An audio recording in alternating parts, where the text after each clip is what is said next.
জুলাই গণঅভ্যুত্থানে শহীদ মীর মুগ্ধের যমজ ভাই মীর মাহবুবুর রহমান স্নিগ্ধ রাজনীতিতে যুক্ত হওয়ার ঘোষণা দিয়েছেন। সামাজিক যোগাযোগ মাধ্যম ফেসবুকে দেওয়া এক পোস্টে তিনি এই ঘোষণা দেন। স্নিগ্ধ লিখেছেন, জুলাইয়ের পর থেকে নতুন বাংলাদেশ বিনির্মাণের যে জোয়ার উঠেছে, বিশেষ করে তরুণদের মধ্যে, সেই তরুণদের একজন প্রতিনিধি হিসেবে আমি নানা সামাজিক কার্যক্রমের প্রতিনিধিত্ব করেছি। এখন সময় এসেছে রাজনৈতিকভাবে জুলাইয়ের প্রতিনিধিত্ব করার।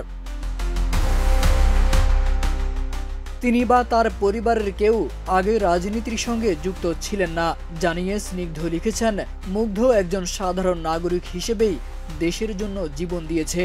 তাই মুগ্ধ সহ সকল শহীদ কোনো রাজনৈতিক দলের নয়, তারা দেশের সম্পদ। জুলাই শহীদ, আহত যোদ্ধা, শহীদের পরিবার এবং জুলাইপন্থী সব অংশীজনদের ঐক্য গড়ে তোলাই তার রাজনৈতিক আকাঙ্ক্ষা বলে জানান স্নিগ্ধ। বিএনপিতে যোগদানের কারণ সম্পর্কে তিনি বলেন, বিএনপির দীর্ঘ রাজনৈতিক সংগ্রামের ইতিহাস আছে। তাছাড়া দলের রাজনৈতিক দর্শন ও রাষ্ট্র মেরামতের ৩১ দফা রূপরেখার অনেক জায়গা নিয়ে আমি কাজ করতে আগ্রহী। বিএনপির ভারপ্রাপ্ত চেয়ারম্যান তারেক রহমান চান স্নিগ্ধ তরুণদের প্রতিনিধিত্ব করুন, যা স্নিগ্ধেরও রাজনৈতিক আকাঙ্ক্ষার অংশ। আহ্বান জানান সব রাজনৈতিক দল ও বাংলাদেশ জুলাইপন্থী সবাইকে সঙ্গে নিয়ে ঐক্যের মাধ্যমে সুন্দর বাংলাদেশ গড়ে তুলতে চাই।